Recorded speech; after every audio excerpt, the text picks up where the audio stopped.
오늘은 제 인생에서 가장 혼란스러운 하루였습니다. 아침에 남편 현수가 급히 전화를 걸어왔을 때만 해도 별일 아닐 거라 생각했어요. 그런데 병원에서 돌아온 그의 목소리는 평소와 달리 떨리고 있었습니다. 미경아, 엄마가 치매래. 전화기를 잡은 제 손이 덜덜 떨렸습니다. 30년 전 28배 세댁으로 시집왔던 그때부터 어머니는 늘 건강하고 의젓하신 분이었거든요. 제가 설거지를 조금만 늦게 해도 며느리가 게으르면 집안이 망한다며 쓴소리를 하시던 그 강인한 어머니가 치매라니요. 병원 복도를 걸으며 저는 괜히 두려웠습니다. 어머니와 저 사이의 30년은 결코 편하지 않았거든요. 겉으로는 예의를 지켰지만 속마음으로는 늘 긴장하며 지냈던 관계였어요. 어머니, 어떻게 지내세요? 병실 문을 열며 조심스레 인사를 드렸습니다. 어머니는 창밖을 바라보고 계셨는데 고개를 돌리시더니 저를 한참 바라보셨어요. 그 시선이 왠지 낯설게 느껴졌습니다. 내가 누구지? 가슴이 철렁 내려앉는 듯 했어요. 30년을 함께 살았는데 저를 모르신다니요. 하지만 곧 정신을 차리시더니 평소처럼 말씀하셨어요. 아, 미경이구나. 왜 이렇게 늦게 왔어? 안도의 한숨을 쉬었지만 뭔가 달라진 것 같은 기분을 지울 수 없었어요. 의사 선생님은 초기 치매라고 하셨습니다. 아직 일상생활에는 큰 지장이 없지만 앞으로는 누군가 곁에서 돌봐드려야 한다고요. 가족분이 함께 계시면 진행 속도를 늦출 수 있습니다. 무엇보다 사랑하는 사람의 돌봄이 중요해요. 사랑하는 사람의 돌봄. 그 말이 가슴에 와 닿았어요. 어머니와 저 사이에 사랑이란 게 있었나 싶어서요. 병원에서 나와 집으로 돌아가는 길, 남편과 저는 말없이 걸었습니다. 둘 다 같은 생각을 하고 있다는 걸 알 수 있었어요. 저녁 식탁에서 가족회의가 열렸습니다. 시누이 지영이도 남편을 데리고 왔고 저희 딸 지은이도 함께 앉았어요. 엄마 혼자 두면 안 되겠어요. 지영이가 먼저 말을 꺼냈어요. 요양원을 알아볼까요? 현수가 조심스럽게 제안했지만 마음 한구석이 무거웠습니다. 할머니가 갑자기 낯선 곳에 가시면 더 힘들어 하실 것 같아요. 지은이가 걱정스런 목소리로 말했어요. 그 말에 모두가 고개를 끄덕였습니다. 그럼 누가 돌봐드리지? 한동안 침묵이 흘렀어요. 지영이는 아이 둘을 키우며 직장을 다니고 있고 현수는 회사 일로 바빠요. 자연스럽게 모든 시선이 저에게 향했습니다. 저도 모르게 한숨이 나왔어요. 역시 며느리 몫이구나. 제가 모시죠. 입 밖으로 나온 말이었지만 마음속으로는 두려웠어요. 30년 동안도 어머니와 편하게 지내지 못했는데 이제 간병까지 해야 한다니. 미경아, 고마워. 정말 고마워. 현수가 제 손을 꼭 잡았어요. 하지만 그 고마움이 부담스럽게만 느껴졌습니다. 엄마, 힘들면 언제든 말해요. 우리가 도울게요. 지은이가 다정하게 말해줬지만 결국 실제로 돌보는 건 저 혼자겠죠.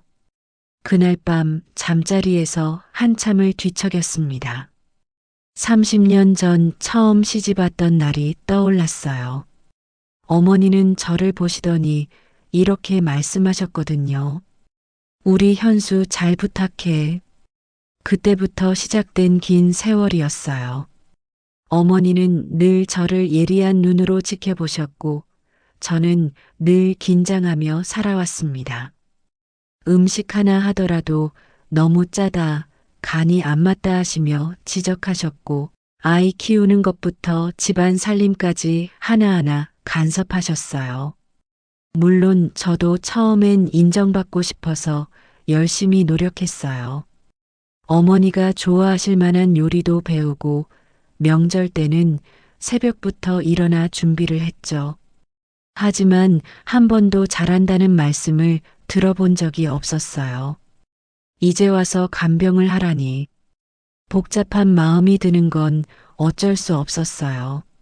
하지만 동시에 이번만은 제대로 해보자는 생각도 들었습니다. 어쩌면 마지막 기회일지도 모르니까요. 창밖으로 새벽 해가 떠오르고 있었어요.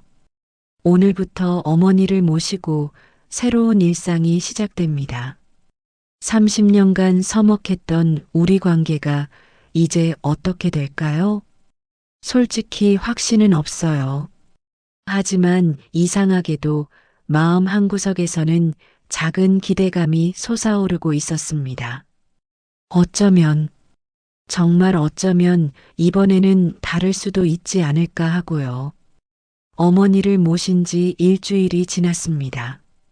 처음엔 별일 아닐 거라 생각했어요. 그저 함께 계시면서 안전만 지켜드리면 되는 줄 알았거든요. 하지만 현실은 제 예상보다 훨씬 힘들었습니다. 새벽 3시 또 깨웠습니다. 미경아, 미경아. 급히 일어나 어머니 방으로 달려갔어요. 어머니는 침대에서 일어나 앉아 계시더니 저를 보고 말씀하셨어요. 집에 가야 해. 시아버지가 기다리고 계셔. 시아버지는 이미 10년 전에 돌아가셨습니다. 하지만 어머니에게는 아직도 살아계신 것처럼 느껴지시나 봐요. 어머니, 새벽이에요. 조금 더 주무세요. 아니야, 지금 가야 해. 늦으면 혼나.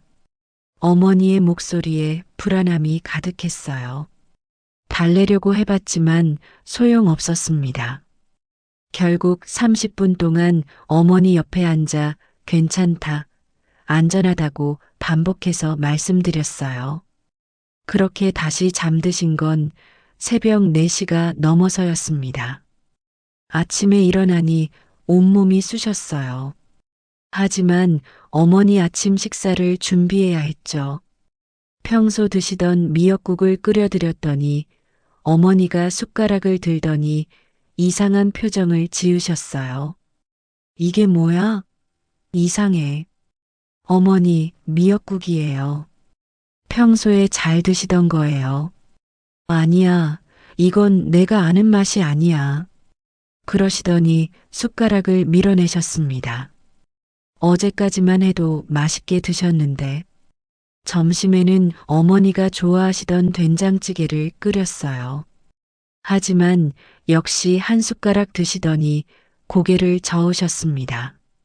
짜, 너무 짜. 간을 줄여서 다시 끓여드릴게요. 아니야, 먹기 싫어.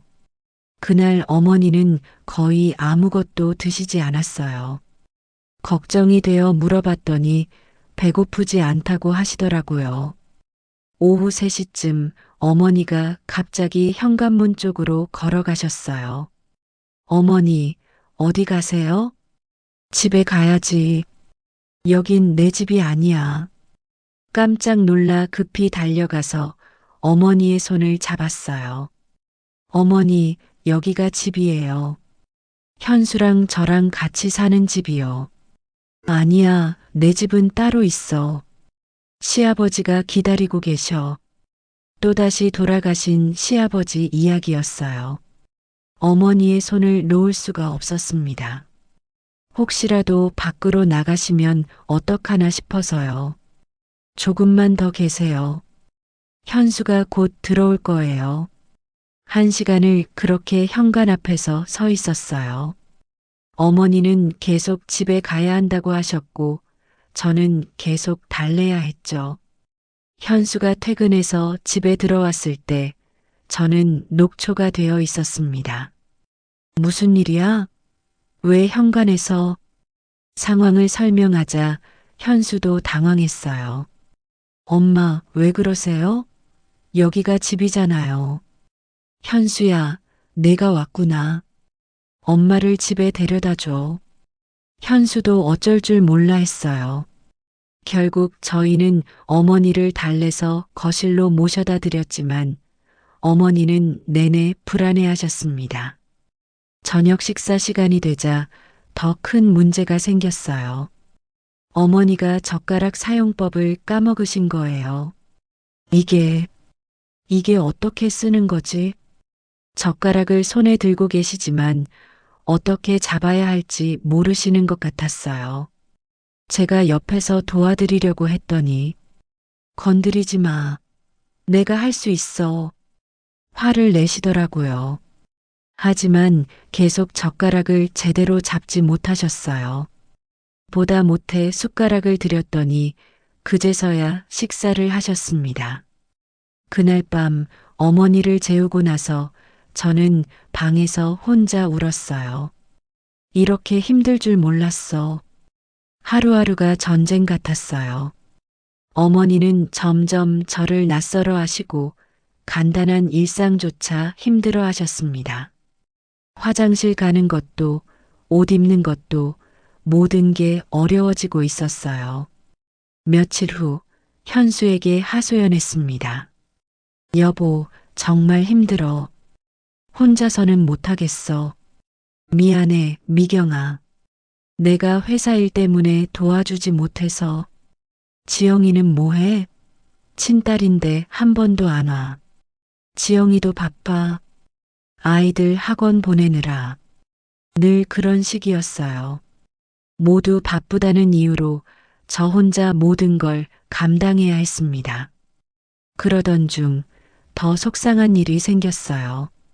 어머니가 저를 완전히 모르시는 날이 온 거예요. 당신은 누구세요? 어머니, 저예요. 며느리 미경이요. 며느리? 우리 며느리는 따로 있어요. 그 말에 가슴이 무너지는 것 같았어요. 30년을 함께 살았는데 저를 완전히 모르신다니요. 제가 현수 아내 미경이에요.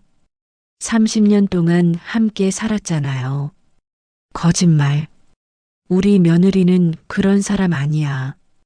어머니가 저를 거짓말쟁이 취급하시는 게 너무 서러웠어요. 그날 밤 지은이가 집에 왔습니다. 엄마, 많이 힘들지? 응. 할머니가 날 전혀 모르셔. 엄마, 병이니까 어쩔 수 없어. 너무 마음 아파하지 마. 지은이의 위로가 고마웠지만 마음의 상처는 쉽게 아물지 않았어요. 30년 동안 어머니와 가까워지지 못했던 게 이렇게 돌아오는 건가 싶었습니다. 이제 와서 간병을 해봤자 어머니는 저를 모르시는데 무슨 소용이 있을까요? 하지만 포기할 수는 없었어요.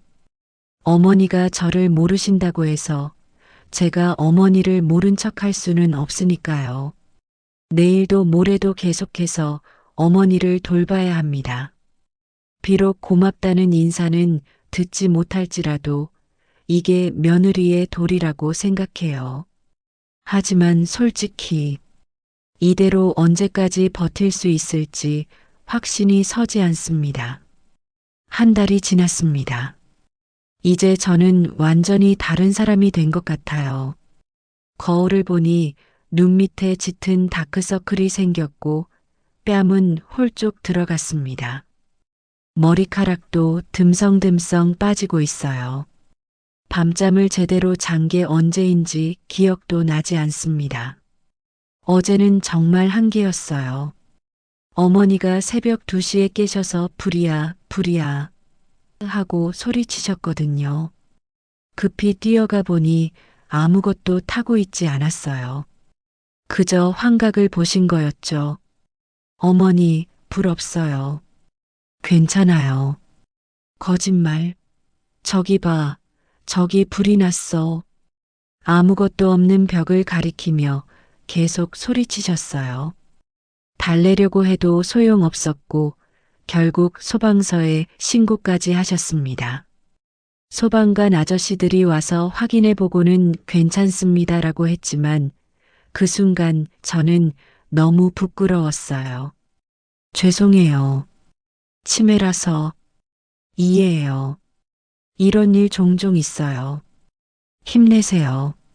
소방관 아저씨의 따뜻한 말에 눈물이 났어요. 요즘 저에게 위로의 말을 건네는 사람이 거의 없거든요. 아침에 현수에게 이 일을 말했더니 현수는 한숨만 쉬더라고요. 미경아, 정말 미안해. 내가 도와야 하는데. 당신도 회사 다녀야지, 뭘. 입으로는 그렇게 말했지만 속으로는 그래도 조금은 도와줄 수 있지 않나 하는 생각이 들었어요. 낮에 시누이 지영이가 전화를 걸어왔습니다. 언니, 엄마 어떠세요? 많이 안 좋아지셨어. 지영아, 시간 날 때 한 번만 와줄 수 없을까? 언니 정말 미안해요. 요즘 준호 학원에 수학도 새로 시작해서 다음에 꼭 갈게요. 늘 다음에였어요. 그 다음은 언제인지 알 수 없었지만요. 오후에는 더욱 힘든 일이 있었어요. 어머니가 화장실에서 실수를 하신 거예요. 옷도 바닥도 모두 더러워졌는데 어머니는 전혀 아시지 못하고 계셨어요. 어머니, 옷을 갈아입으셔야 해요. 왜?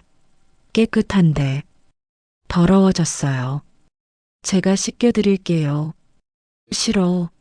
나는 괜찮아. 어머니가 저를 밀치셨어요. 그 바람에 저도 넘어졌고 무릎을 다쳤습니다. 아파요. 하지만 어머니는 제가 다친 것도 모르신 채 방으로 들어가 버리셨어요. 혼자 화장실 청소를 하면서 눈물이 왈칵 쏟아졌어요. 무릎은 아프고 냄새는 역하고 어머니는 저를 밀치시고 내가 왜 이런 일을 당해야 하지? 그때 문득 30년 전이 떠올랐어요. 제가 첫째 지은이를 임신했을 때였어요. 입덧이 심해서 아무것도 먹지 못하고 있는데 어머니가 말씀하셨거든요. 며느리가 이렇게 약하면 어떡해. 우리 때는 입덧해도 이랬어. 그때도 서러웠어요. 위로 한마디 없이 나약하다고만 하시니까요. 둘째 현우를 낳았을 때도 마찬가지였어요.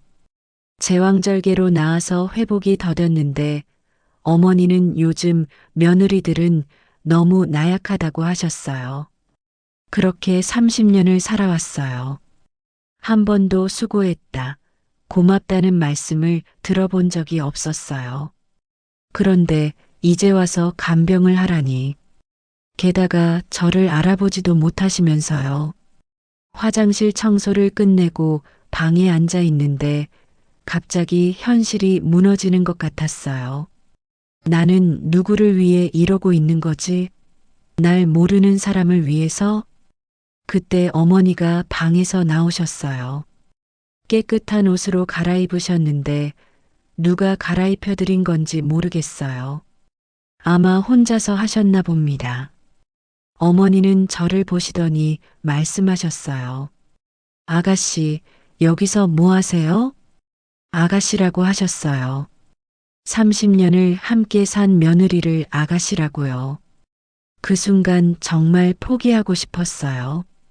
짐을 싸서 친정으로 가버리고 싶었습니다. 하지만 그때 지은이가 집에 들어왔어요. 엄마, 왜 울고 있어? 아니야, 괜찮아. 할머니는 어디 계셔? 방에 계셔.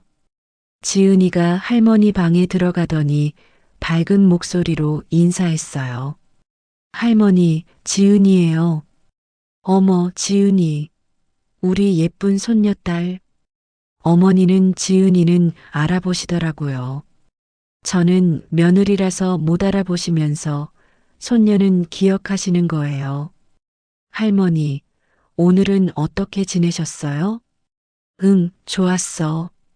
그런데 여기 아가씨가 계속 이상한 소리를 해. 어머니가 저를 가리키며 말씀하셨어요.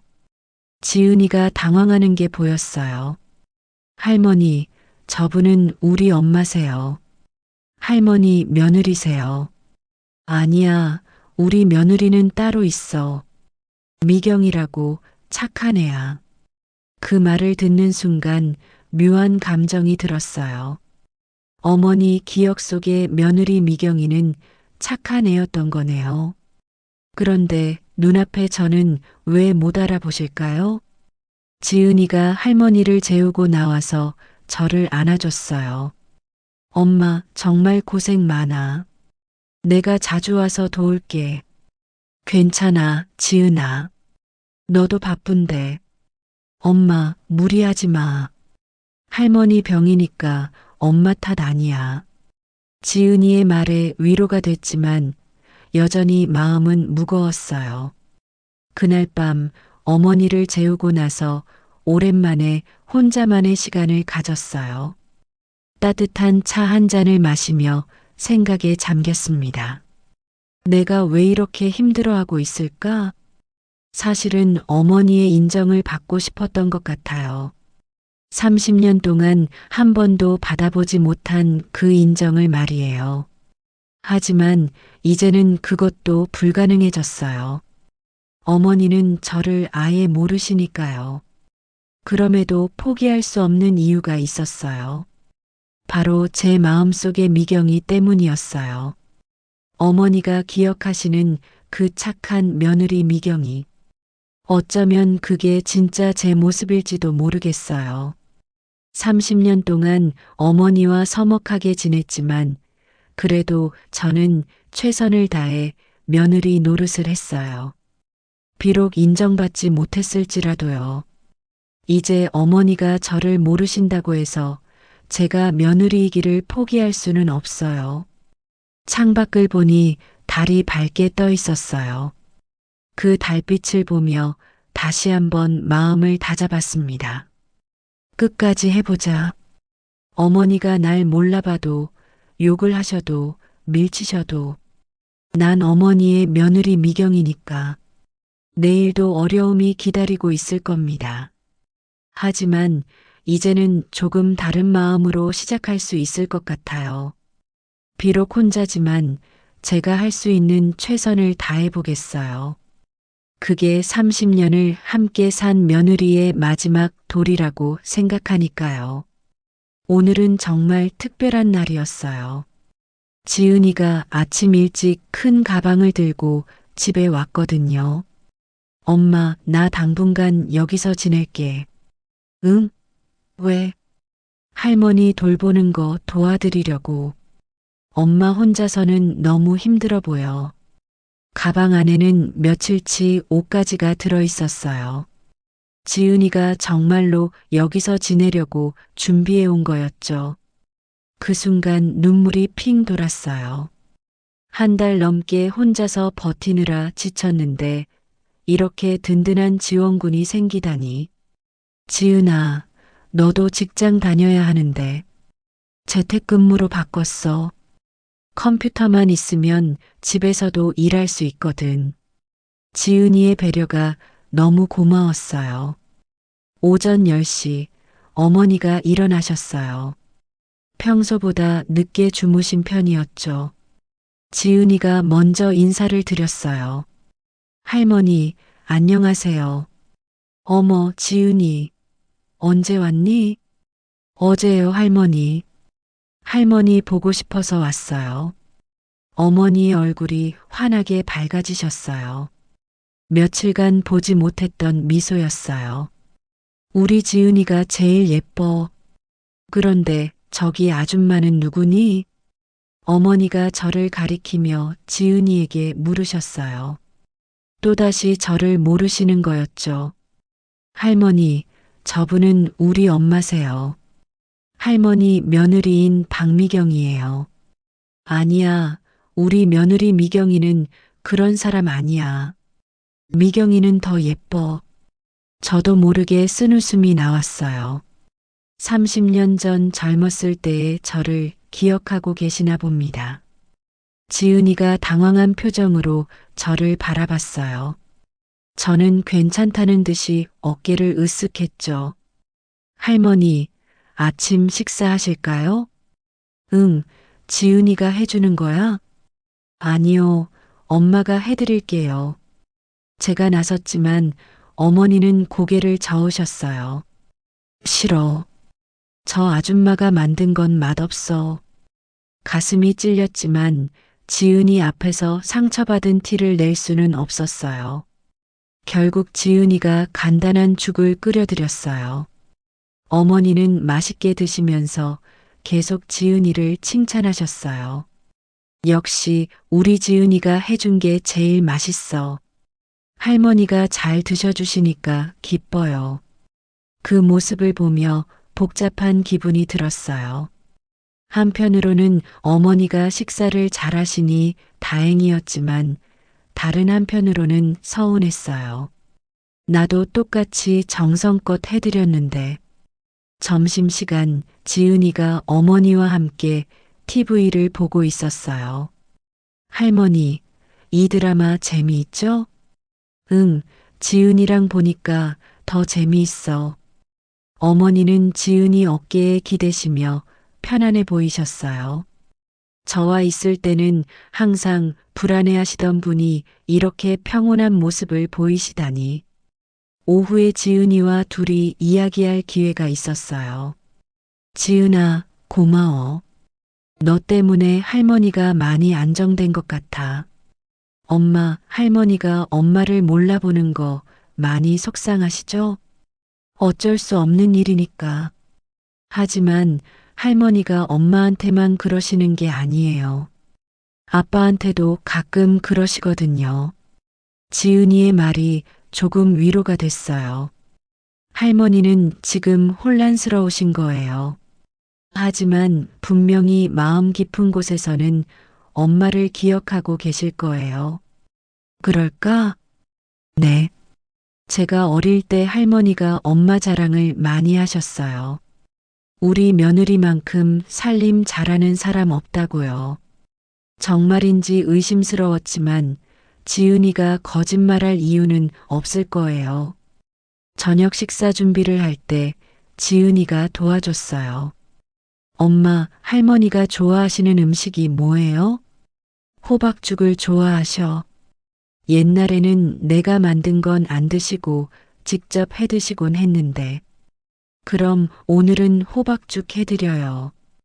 함께 호박죽을 끓였어요. 지은이가 호박을 썰고 저는 쌀을 불렸죠. 엄마, 호박은 이렇게 썰면 되나요? 응, 잘했어. 좀 더 작게 썰어줘. 오랜만에 즐겁게 요리를 하는 기분이었어요. 호박죽이 완성되자 지은이가 어머니를 불렀어요.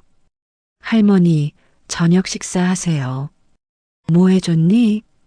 할머니가 좋아하시는 호박죽이요.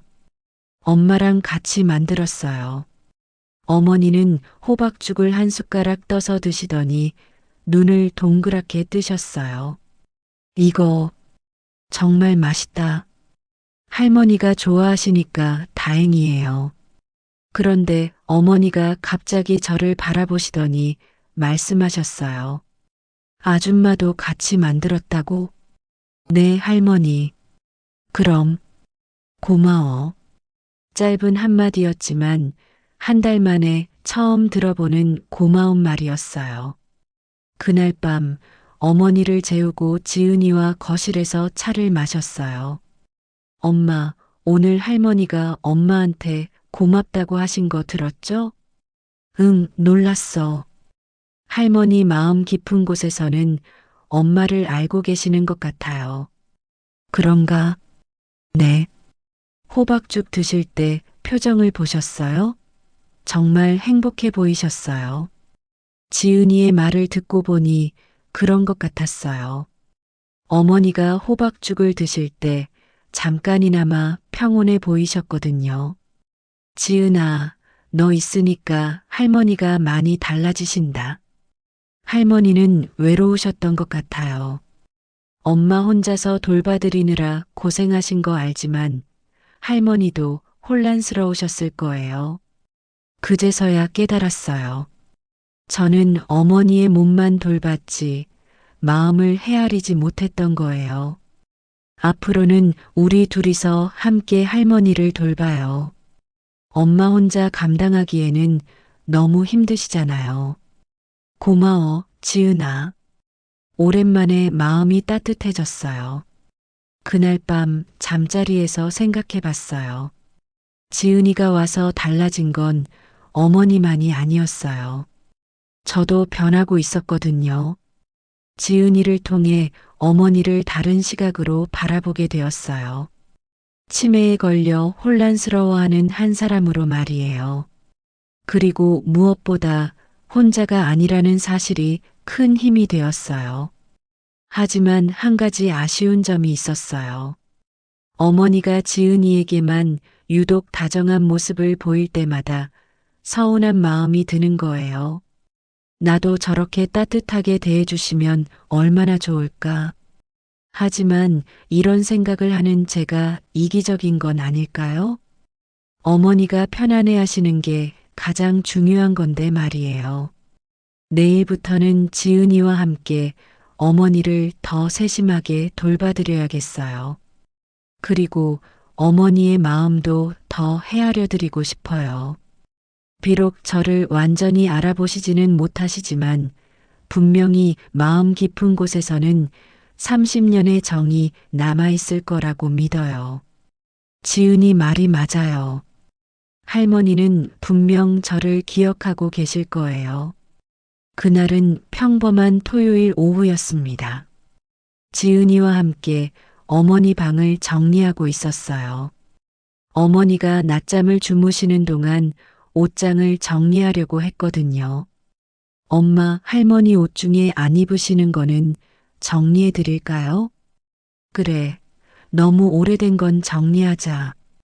옷장 맨 위 선반을 정리하던 지은이가 갑자기요? 하며 뭔가를 꺼냈어요. 엄마, 이게 뭐예요? 낡은 노트였어요. 표지가 해져서 제목도 잘 보이지 않았지만 분명히 손으로 쓴 글씨들이 빼곡히 적혀 있었어요. 일기장인 것 같은데. 할머니가 일기를 쓰셨나요? 모르겠어. 한 번도 보신 적이 없는데. 호기심에 첫 페이지를 펼쳐봤어요. 놀랍게도 날짜가 30년 전부터 시작되어 있었습니다. 1994년 3월 15일. 오늘 현수가 미경이를 데려왔다. 참 예쁜 아이다. 조금 왜소해 보이지만 눈이 맑다. 우리 현수가 좋은 사람을 만난 것 같아 다행이다. 저는 깜짝 놀랐어요. 제가 시집 온 날 일기였거든요. 그런데 어머니가 저를 예쁜 아이라고 생각하셨다니요. 엄마, 이거 할머니가 엄마에 대해 쓰신 것 같아요. 지은이가 흥미롭다는 표정으로 말했어요. 몇 장을 더 넘겨봤습니다. 1994년 5월 20일. 미경이가 집안일을 너무 열심히 한다. 새댁이니까 인정받으려고 애쓰는 모양인데 보기가 안쓰럽다. 그런데 어떻게 말을 걸어야 할지 모르겠다. 나도 시집 올 때 시어머니가 무서웠는데 미경이가 나를 무서워하는 것 같아서 마음이 아프다. 손이 떨렸어요. 어머니가 저를 무서워한다는 걸 아셨다니요. 1994년 8월 3일. 미경이가 해준 미역국이 정말 맛있었다. 친정어머니가 끓여주던 그 맛이 났다. 맛있다고 말해주고 싶었는데 괜히 간이 좀 싱겁다고 말해버렸다. 왜 나는 늘 이렇게 말을 못할까? 미경이 표정이 상해서 더 미안했다. 눈물이 핑 돌았어요. 어머니도 제 음식이 맛있다고 생각하셨던 거네요. 지은이가 제 어깨를 다독였어요. 엄마, 계속 읽어봐요. 1995년 4월 12일. 미경이가 임신했다. 얼마나 기쁜지 모르겠다. 하지만 입덧이 심한 것 같아 걱정이다. 내가 도와주고 싶은데 미경이는 나를 피하는 것 같다. 혹시 내가 너무 까칠하게 굴었나? 며느리가 편해야 아이도 건강할 텐데. 그때가 지은이를 임신했을 때였어요. 어머니가 며느리가 약하면 어떻게라고 하셨던 그때요.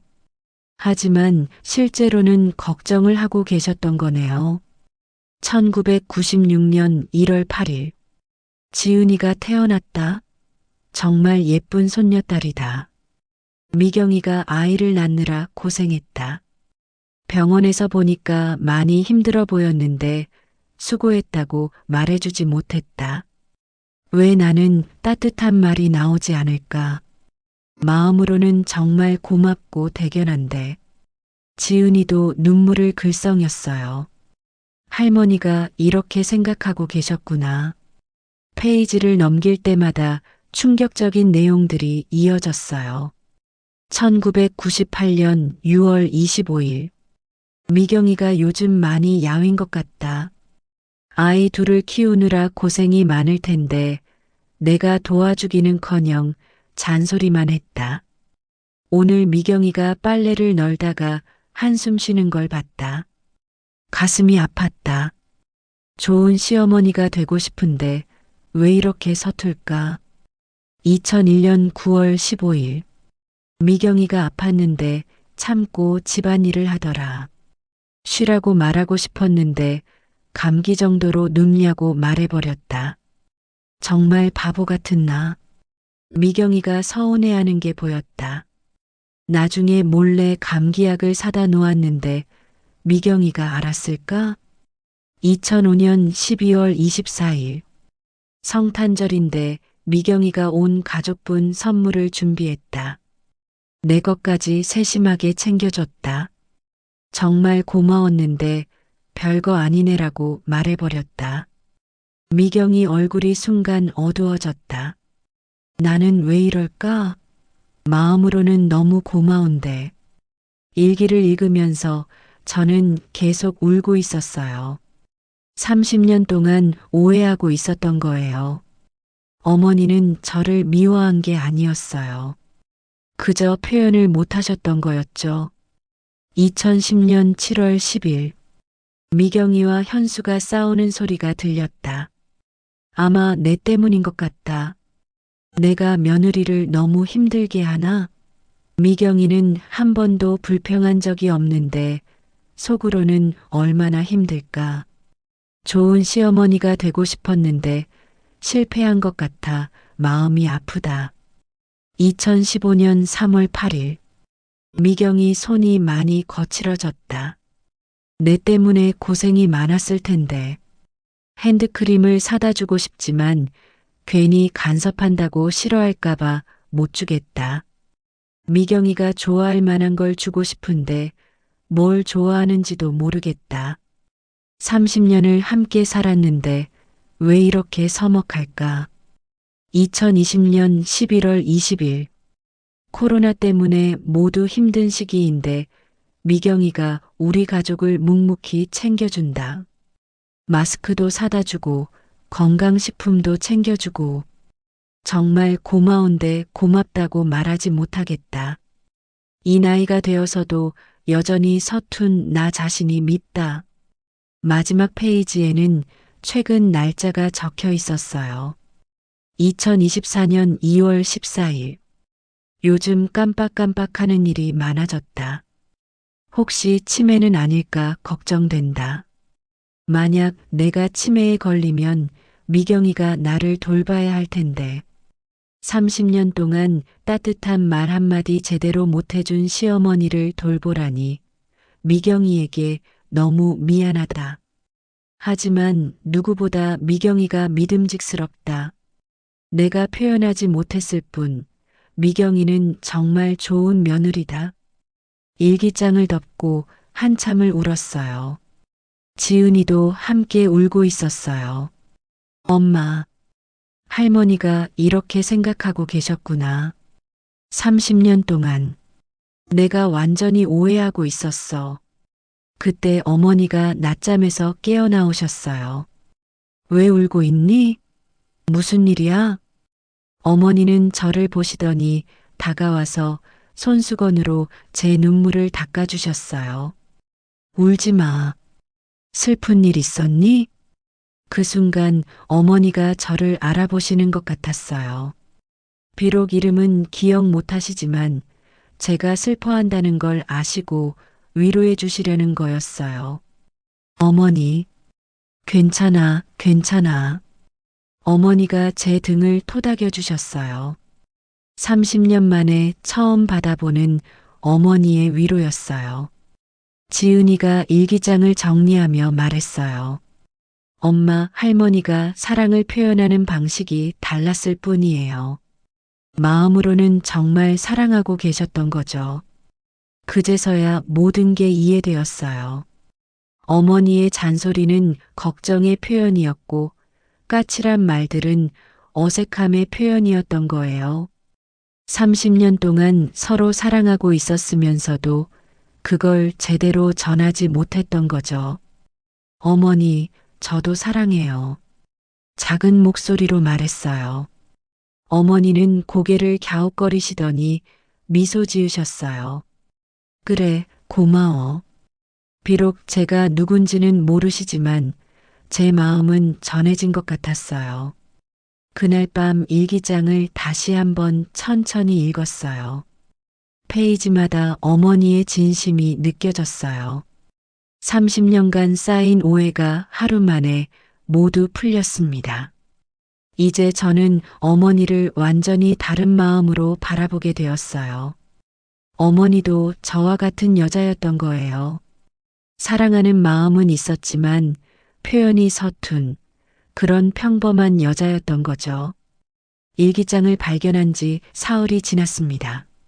저는 온 가족에게 이 사실을 알리고 싶었어요. 30년간의 오해가 풀렸으니까 모두가 어머니를 다른 시각으로 바라볼 수 있을 거라고 생각했거든요. 현수가 퇴근하자마자 일기장을 보여줬어요. 여보, 이것 좀 봐. 어머니가 쓰신 일기야. 일기? 엄마가 일기를 쓰셨어? 현수가 놀라며 몇 페이지를 넘겼어요. 하지만 그의 반응은 제가 기대했던 것과 달랐습니다. 그래도 실제로는 미경이한테 잘해준 적 없잖아. 여보, 어머니 마음을 몰라서 그랬던 거야. 사실은 마음이야 그렇다고 쳐도 현실적으로 너한테 힘들게 한 건 사실이잖아. 30년 동안 한 번도 잘한다는 말 안 해주셨는데 일기에만 써놨다고 달라질 게 뭐가 있어? 현수의 말에 가슴이 막혔어요. 저는 그렇게 생각하지 않았는데 시누이 지영이에게도 전화로 말했어요. 지영아, 어머니 일기장을 발견했는데 상황을 설명하자 지영이도 회의적이었어요. 언니, 그래도 우리 어렸을 때부터 엄마가 언니한테 얼마나 까다롭게 하셨는데 일기는 일기고 행동은 행동이잖아요. 하지만 어머니 진심을 언니가 너무 감정적으로 받아들이시는 거 아니에요? 지금 힘드시니까 위로받고 싶어서 그런 거 아닐까요? 전화를 끊고 나니 허탈했어요. 가족들은 여전히 현실적인 관점에서만 바라보고 있었어요. 그런데 더 큰 문제가 생겼습니다. 어머니의 상태가 급격히 나빠진 거예요. 그날 오전 어머니가 갑자기 소리를 지르셨어요. 도둑이야. 도둑이 들었어.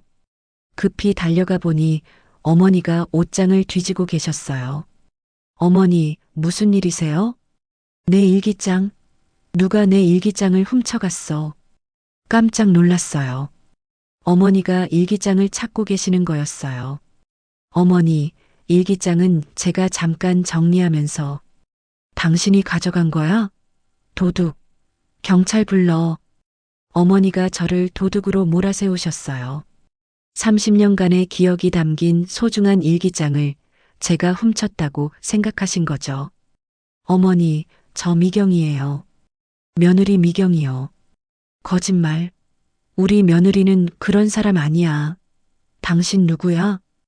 어머니가 저를 완전히 낯선 사람으로 보고 계셨어요. 그것도 도둑으로요. 지은이가 달려와서 어머니를 달랬지만 어머니는 계속 일기장 돌려달라고 소리치셨어요. 결국 일기장을 어머니께 돌려드렸어요. 어머니는 일기장을 품에 꼭 안고서야 진정하셨습니다. 내 보물, 누가 가져가려고 했어. 그 모습을 보며 마음이 아팠어요. 30년간의 진심이 담긴 일기장이 어머니에게는 그렇게 소중했던 거네요. 하지만 그날 이후로 어머니는 저를 완전히 적대시하기 시작했어요. 저 사람 조심해.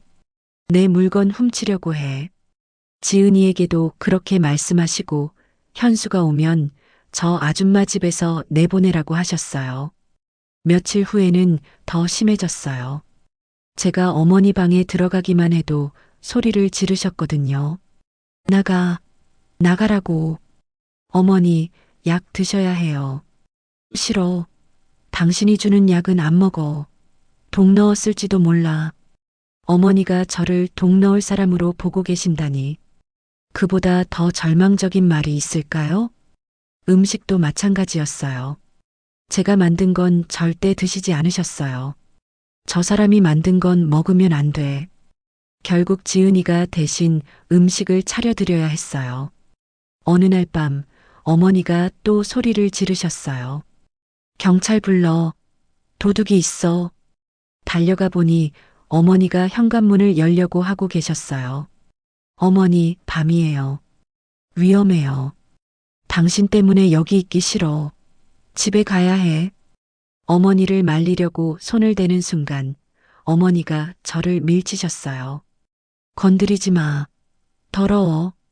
더러워라는 말에 가슴이 무너졌어요.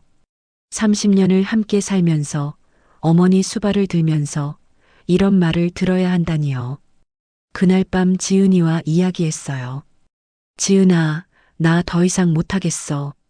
엄마, 할머니가 병 때문에 그러시는 거예요. 알아. 하지만 너무 힘들어.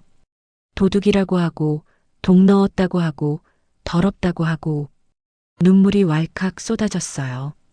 일기장에 그렇게 좋게 써놨으면서 왜 이렇게 대하시는지 모르겠어. 엄마, 할머니는 지금 혼란스러우신 거예요. 진짜 마음은 일기장에 있는 게 맞아요. 지은이의 위로가 고마웠지만 현실은 너무 잔혹했어요. 며칠 후 더 큰 일이 일어났습니다. 새벽 3시에 어머니가 집을 나가신 거예요. 지은이가 급히 깨우러 왔어요. 엄마, 할머니가 없어져. 온 집안을 뒤졌지만 어머니는 계시지 않았어요. 현관문이 열려 있었거든요. 급히 옷을 입고 밖으로 뛰쳐나갔어요. 새벽 거리를 헤매며 어머니를 찾았어요. 어머니, 어머니. 1시간을 찾다가 근처 공원에서 어머니를 발견했어요. 벤치에 앉아 계신데 잠옷 차림의 맨발이었어요. 어머니. 달려가니 어머니가 저를 보고 무서워하셨어요. 저리 와. 오지 마. 어머니, 집에 가요. 추워요. 당신이 나를 어디 데려가려고? 나쁜 사람. 결국 지은이가 와서 어머니를 달래야 했어요. 할머니, 집에 가요. 지은이랑 같이 가요. 지은아, 저 사람이 나를 괴롭혀. 나를 지켜줘. 어머니가 저를 괴롭히는 사람으로 보고 계셨어요. 집으로 돌아오는 길, 저는 완전히 지쳐 있었어요. 이제 정말 끝인가 봐. 30년 동안 어머니와 서먹하게 지냈지만 그래도 가족이라는 끈이 있었어요. 하지만 이제는 그 끈마저 끊어진 것 같았어요. 어머니는 저를 완전한 적으로 보고 계셨고 제가 뭘 해도 더 악화될 뿐이었어요. 그날 아침 현수에게 말했어요. 여보, 나 더 이상 못하겠어. 어머니 요양원 알아봐. 미경아, 어머니가 날 이렇게 싫어하는데 어떻게 계속 돌봐? 서로에게 독만 될 뿐이야. 현수도 어쩔 줄 몰랐어요. 어머니가 저를 그렇게 거부하는 모습을 봤으니까요. 일기장에서 발견한 30년간의 사랑도 늦게 다른 어머니의 진심도 이제는 아무 의미가 없어 보였어요. 치매라는 병이 모든 것을 앗아가 버린 것 같았습니다. 어쩌면 이게 끝일지도 모르겠어요. 30년 고부관계의 마지막이 이런 식으로 끝나다니. 요양원 상담 예약을 잡은 날이었습니다. 오늘 오후에 상담을 받기로 했어요. 더 이상 버틸 수 없다는 결론에 도달했거든요. 아침부터 마음이 무거웠어요. 30년을 함께 산 어머니를 남에게 맡긴다는 것이 쉬운 일은 아니었으니까요. 어머니는 여전히 저를 피하고 계셨어요. 제가 지나가기만 해도 저 사람 또 왔네라며 경계하셨죠. 점심 식사 후 지은이가 어머니를 모시고 낮잠을 재워드렸어요. 저는 거실에서 요양원 서류를 정리하고 있었습니다. 그때였어요. 어머니 방에서 갑자기 이상한 소리가 들렸어요. 아파. 급히 달려가 보니 어머니가 침대에서 떨어져 계셨어요. 어머니, 지은이와 함께 어머니를 침대에 눕혀드렸어요. 어머니는 의식이 흐릿하셨지만 숨을 쉬고 계셨어요. 119 불러야겠어. 엄마, 할머니 괜찮으실까? 구급차가 오기까지 어머니 손을 잡고 있었어요. 평소라면 저를 밀어내셨겠지만 이번에는 그러지 못하셨어요. 병원에서 검사를 받고 나니 다행히 큰 부상은 없다고 했어요. 다만 탈수와 영양 부족으로 몸이 많이 약해진 상태라고 하더라고요. 치매 환자분이 스트레스를 많이 받으신 것 같네요. 며칠간 입원 관찰이 필요합니다. 의사 선생님의 말씀을 듣고 마음이 아팠어요. 제가 어머니에게 스트레스를 준 것 같아서요. 병실에서 어머니를 지켜보고 있는데 현수와 지영이가 왔어요. 엄마 상태가 어때? 많이 약해지셨대. 스트레스 때문인 것 같다고 해. 지영이가 미안하다는 표정으로 말했어요. 언니, 그동안 고생 많았어요. 제가 더 도와드렸어야 했는데. 괜찮아. 이제 요양원 보내기로 했으니까. 그날 밤 저는 병원에서 어머니를 지켜보기로 했어요. 지은이는 집으로 보내고 혼자 있었죠. 어머니는 계속 잠만 주무셨어요. 가끔 중얼거리시긴 했지만 뭔 말씀인지 알아들을 수 없었어요. 새벽 3시쯤이었을까요? 갑자기 어머니가 눈을 뜨셨어요. 급히 물을 떠다 드렸어요. 어머니는 물을 한 모금 드시더니 저를 바라보셨어요. 그런데 이상했어요. 어머니의 눈빛이 예전과 달랐거든요. 맑고 또렷했어요. 미경아. 깜짝 놀랐어요. 어머니가 제 이름을 부르신 거예요. 며칠 동안 저를 못 알아보시더니 갑자기요. 어머니, 저 알아보세요? 그럼 내가 어떻게 너를 몰라. 어머니가 제 손을 꼭 잡으셨어요. 그 손길이 따뜻했어요. 미경아, 나 많이 아팠니? 네, 어머니. 쓰러지셔서 병원에 계세요. 그래. 기억이 가물가물해. 요즘 자꾸 깜빡깜빡하더라. 어머니가 정신이 완전히 맑아지신 것 같았어요. 미경아, 내가 너한테 많이 못됐지? 갑작스러운 질문이었어요. 아니에요, 어머니. 아니야, 나도 알아. 30년 동안 따뜻한 말 한마디 제대로 못 해줬잖아. 어머니의 눈에 눈물이 고였어요. 미경아, 정말 미안해. 정말 미안해. 제 눈에도 눈물이 났어요. 어머니가 이렇게 사과해 주실 줄은 몰랐거든요. 어머니, 너 임신했을 때도 걱정되어서 그런 건데 나약하다고 그랬지. 아이 낳고 힘들어할 때도 수고했다고 말해줘야 하는데 괜히 잔소리만 했고 어머니가 30년의 기억을 하나하나 떠올리고 계셨어요. 명절 때마다 너 혼자 음식 준비하느라 고생하는데 고맙다고 말하지 못하고 미안해, 미경아. 어머니, 괜찮아요. 다 이해해요. 아니야, 괜찮지 않아. 나는 너한테 너무 못한 시어머니였어. 어머니가 제 손을 더욱 꼭 잡으셨어요. 미경아, 너는 정말 좋은 며느리야. 아니, 좋은 딸이야. 내가 못났어서 제대로 표현하지 못했을 뿐이지.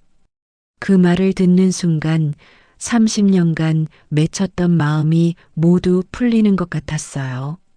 어머니, 저도 부족한 며느리였어요. 무슨 소리야? 너는 완벽했어. 내가 일기장에도 썼잖아. 일기장 읽었어요, 어머니.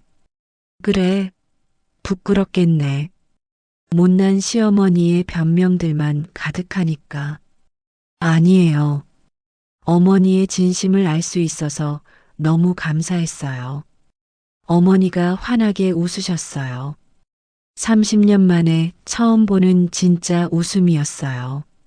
미경아, 내가 너한테 한 번도 못한 말이 있어. 네, 사랑한다. 그 한마디에 눈물이 왈칵 쏟아졌어요. 어머니도 사랑해요. 정말 사랑해요. 어머니와 저는 서로 꼭 안아줬어요. 30년 만에 처음 나눈 진짜 포옹이었어요. 미경아, 그동안 정말 고생 많았어. 나 때문에 얼마나 힘들었을까. 이제 그런 말 하지 마세요. 어머니 덕분에 저도 많이 배웠어요. 너는 참 착해. 내가 아프니까 병원까지 따라와서 당연한 일이에요, 어머니. 그때 어머니가 갑자기 심각한 표정이 되셨어요. 미경아, 나 곧 죽을 것 같아. 어머니, 무슨 소리세요? 아니야, 느낌이 와. 이제 정말 마지막인 것 같아. 그런 말씀하지 마세요. 미경아, 내가 죽으면 너무 슬퍼하지 마. 나는 충분히 행복했어. 너 같은 좋은 며느리를 만나서. 어머니의 말에 가슴이 너무 아팠어요. 어머니, 오래오래 사셔야 해요. 이제야 우리 사이가 좋아졌는데. 그래서 더 다행이야. 마지막에 너한테 진짜 마음을 전할 수 있어서. 어머니가 제 뺨을 쓰다듬어 주셨어요. 미경아, 너는 내 자랑스러운 딸이야. 현수보다도 더 자랑스러워. 어머니, 그리고 나를 용서해줘. 30년 동안 서운하게 해서 미안해. 이미 용서했어요. 아니, 용서할 것도 없었어요. 어머니는 항상 저를 사랑해 주셨으니까. 어머니가 눈을 감으셨다가 다시 뜨시더니 말씀하셨어요. 미경아, 내가 준비해 둔 게 있어. 내 방 서랍에 봉투 하나 있을 거야. 그건 너 주는 거야. 뭐예요? 나중에 봐. 그리고 내가 죽으면 너무 슬퍼하지 말고 행복하게 살아. 어머니, 그런 말씀하지 마세요. 하지만 어머니는 점점 의식이 흐려지기 시작했어요. 미경아, 정말 사랑해. 그 말을 마지막으로 어머니는 다시 잠에 빠져드셨어요. 저는 어머니 손을 꼭 잡고 앉아 있었어요. 30년 만에 나눈 진심 어린 대화였어요. 이제야 정말 어머니와 딸이 된 것 같았습니다. 어머니는 그로부터 사흘 후 평온히 돌아가셨습니다. 마지막 순간까지 고통스러워 하시지 않으셨어요. 마치 모든 마음의 짐을 내려놓으신 것처럼 편안한 표정으로 잠드시듯 가셨습니다. 장례를 치르는 동안 많은 분들이 조문을 와주셨어요. 미경 씨 정말 효부네요. 어머님 마지막까지 잘 모셨어. 어머님이 얼마나 미경 씨 자랑을 많이 하셨는데요. 친척들과 이웃분들의 말씀을 들으며 놀랐어요. 어머니가 제 자랑을 하셨다니요. 특히 어머니의 절친이셨던 김할머니 말씀이 기억에 남았어요.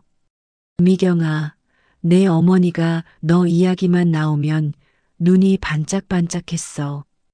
우리 며느리만큼 살림 잘하는 사람 없다.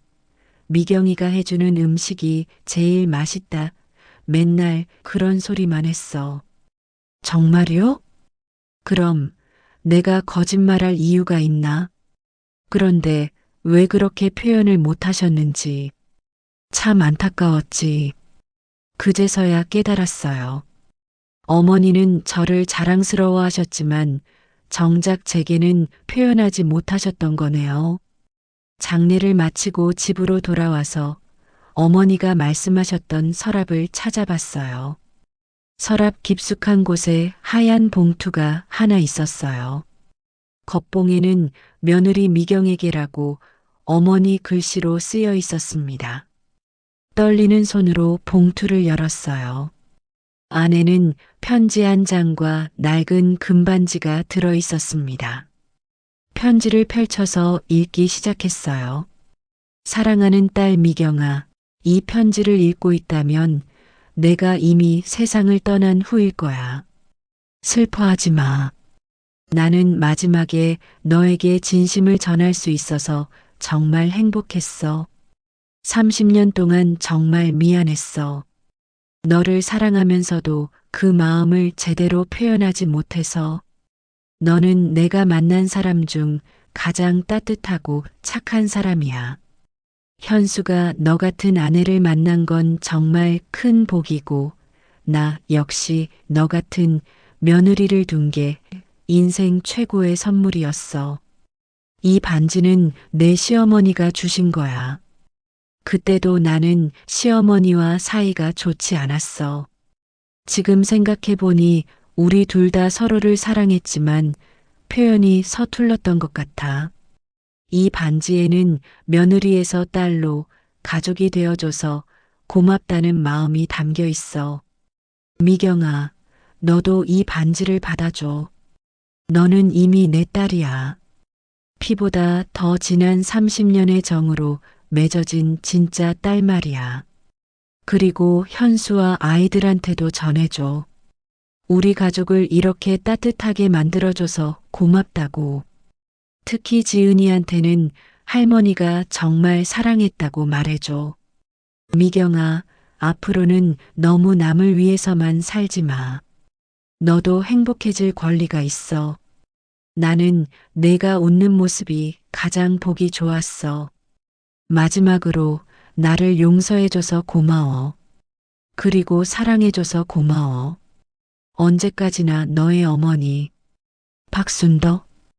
편지를 다 읽고 나니 눈물이 멈추지 않았어요. 반지를 손에 들고 보니 안쪽에 작은 글씨가 새겨져 있었어요. 사랑하는 딸에게.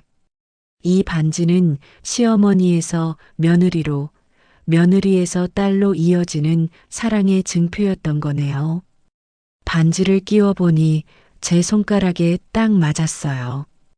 그때 지은이가 들어왔어요. 엄마, 뭐 보고 계세요? 할머니가 남기신 편지야. 지은이에게 편지를 보여주자 지은이도 눈물을 글썽였어요. 할머니가 정말 엄마를 사랑하셨구나. 응, 이제야 알았어. 엄마, 이 반지 예뻐요. 할머니께서 물려주신 거예요? 응. 할머니 시어머니부터 시작해서 나한테까지 온 거래. 그럼 나중에 저한테도 물려주실 거예요? 지은이의 말에 웃음이 났어요. 그래, 지은이가 시집가면 줄게. 와, 좋아요. 그날 저녁 온 가족이 모였어요. 현수와 지영이, 그리고 아이들까지. 저는 어머니의 편지를 모두에게 읽어줬어요. 엄마가 이런 마음이셨구나. 현수가 눈물을 닦으며 말했어요. 언니 정말 고생 많았어요. 엄마가 언니를 얼마나 사랑하셨는지 이제야 알겠어요. 지영이도 미안하다는 표정으로 말했어요. 할머니가 우리를 사랑했다고 전해달라고 하셨어요. 아이들에게도 말해주자 손주들이 할머니를 그리워하며 울었어요. 일주일 후 저는 어머니 일기장을 다시 펼쳐봤어요. 이제는 그 글귀들이 다르게 읽혔어요. 서툰 사랑의 표현들이 오히려 더 진실하게 느껴졌거든요. 마지막 페이지에는 제가 보지 못했던 글이 하나 더 있었어요. 미경아, 만약 이 일기를 내가 읽게 된다면 그건 내가 더 이상 말로 표현할 수 없을 때일 거야. 하지만 이 모든 글이 내 진심이라는 걸 알아줘. 30년 동안 한 번도 말하지 못했지만 너는 내 인생의 가장 큰 선물이었어. 사랑한다, 내 딸아. 가슴이 벅차올랐어요. 그날부터 저는 어머니의 반지를 끼고 지냈어요. 어머니가 항상 저와 함께 계신다는 느낌이 들었거든요. 몇 달이 지난 어느 날 지은이가 말했어요. 엄마, 요즘 많이 밝아지신 것 같아요. 그래? 네. 할머니랑 화해하고 나서 엄마가 정말 달라지셨어요. 더 자신 있어 보이고 더 당당해 보여요. 지은이의 말이 맞았어요. 저는 정말 달라졌어요. 30년 동안 인정받으려고 애썼던 그 마음이 이제는 사라졌어요. 왜냐하면 이미 충분히 사랑받고 있었다는 걸 알았으니까요. 어머니는 돌아가시기 전 마지막 순간에 제게 가장 소중한 선물을 주셨어요. 사랑한다는 그 한마디와 함께요. 이제 저는 어머니가 남긴 사랑을 제 가족들에게도 제대로 표현해주고 싶어요. 서툴더라도 부족하더라도 마음을 숨기지 않고 솔직하게요. 창밖으로 봄꽃이 피고 있었어요. 어머니가 좋아하셨던 개나리 꽃이 만발했습니다. 반지를 만지작거리며 중얼거렸어요. 어머니, 고마웠어요. 정말 고마웠어요. 바람이 살랑 불어와 제 뺨을 스쳤어요. 마치 어머니가 대답해 주시는 것 같았어요. 30년의 시간을 거쳐 우리는 결국 진짜 모녀가 되었습니다. 그리고 이제 저는 그 사랑을 다음 세대에게도 이어주고 싶어요. 어머니가 주신 마지막 선물처럼요. 시청해 주셔서 감사합니다. 가족의 사랑은 때로는 서툴지만 그 마음만큼은 진실합니다.